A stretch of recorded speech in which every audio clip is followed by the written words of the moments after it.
Genesis Kapitulo 29. Nang magkagayoy nagpatuloy si Jacob ng kanyang paglalakbay, at napasalupain ng mga anak ng silanganan.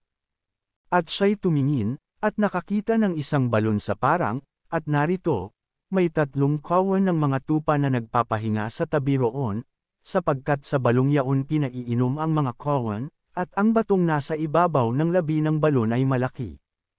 At doon nagkakatipon ang lahat ng kawan, at kanilang iginugulong ang batong nasa ibabaw ng labi ng balon, at pinaiinom ang mga tupa, at muling inilalagay ang bato sa ibabaw ng labi ng balon, sa dako ni Yaon.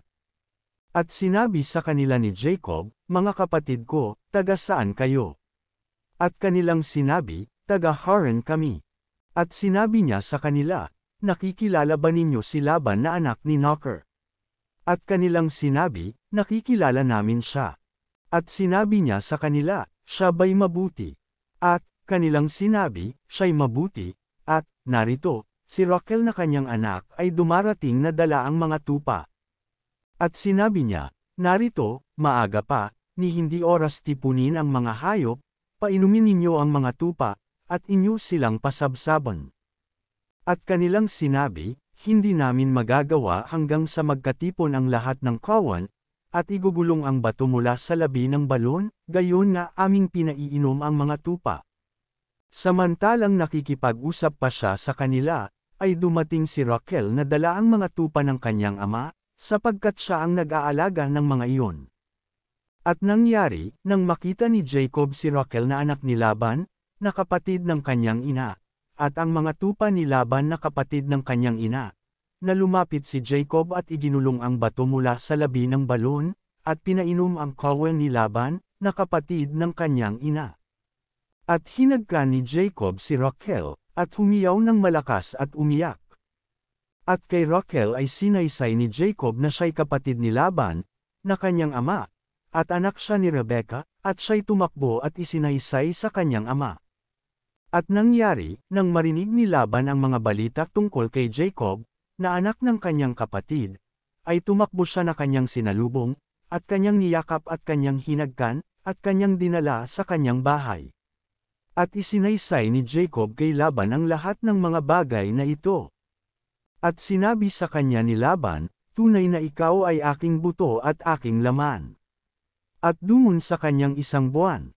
At sinabi ni Laban kay Jacob, "Sapagkat ikaw ay aking kapatid ay nararapat ka bang maglingkod sa akin ng walang bayad? Sabihin mo sa akin kung ano ang magiging kopahan mo." At may 2 anak na babae si Laban, ang pangalan ng panganay ay Leah, at ang pangalan ng bunso ay Rachel. Datapwat si Rachel ay maganda at kahali-halina. At sininta ni Jacob si Rachel, at kanyang sinabi, "Paglilingkuran kitang 7 taon dahil kay Rachel na iyong anak na bunso." At sinabi ni Laban, "Magaling ang ibigay ko siya sa iyo, kaysa ibigay ko sa iba, matira ka sa akin." At naglingkod si Jacob dahil kay Rachel, na 7 taon, at sa kanya'y naging parang ilang araw, dahil sa paibig na taglay niya sa kanya. At sinabi ni Jacob kay Laban, "Ibigay mo sa akin ang aking asawa, sapagkat naganap na ang aking mga araw upang ako'y sumiping sa kanya." At pinisan ni Laban ang lahat ng tao roon at siya'y gumawa ng isang piging. At nangyari ng kinagabihan, na kanyang kinuha si Leah na kanyang anak at dinala niya kay Jacob, at siya'y sumiping sa kanya. At sa kanyang anak na kay Leah ay ibinigay na pinaka-alilang babae ang kanyang alilang si Zilpah. At nangyari, na sa kinaumagahan, narito't si Leah, at kanyang sinabi kay Laban, "Ano itong ginawa mo sa akin? Hindi ba kita pinaglingkuran dahil kay Rachel? Bakit mo nga ako dinaya?" At sinabi ni Laban, "Hindi ginagawa ang ganyan dito sa aming dako, na ibinibigay ang bunso, bago ang panganay. Tapusin mo ang kanyang sanglinggo, at ibibigay rin naman namin sa iyo ang isa, dahil sa paglilingkod na gagawin mong 7 taon pa, sa akin." At gayon ang ginawa ni Jacob, at tinapos niya ang sanglinggo nito, at ibinigay ni Laban sa kanya si Rachel na kanyang anak na maging asawa niya. At sa kanyang anak na kay Rachel ay ibinigay ni Laban na pinaka-alilang babae ang kanyang alilang si Bilhah.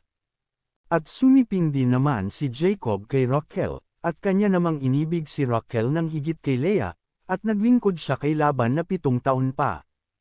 At nakita ng Panginoon na si Leah ay kinapopootan niya, at binuksan ang kanyang bahay bata, datapwat si Rachel ay baog. At nagalihi si Leah, at nanganak ng isang lalaki, at tinawag niya ang kanyang pangalan na Ruben, sapagkat kanyang sinabi, sapagkat nilangap ng Panginoon ang aking kapigatian, dahil sa ngayoy mamahalin ako ng aking asawa. At nagalihi uli, at nanganak ng isang lalaki, at nagsabi, sapagkat narinig ng Panginoon na ako'y kinapopootan ay ibinigay rin naman sa akin ito, at pinanganlan niyang Simeon.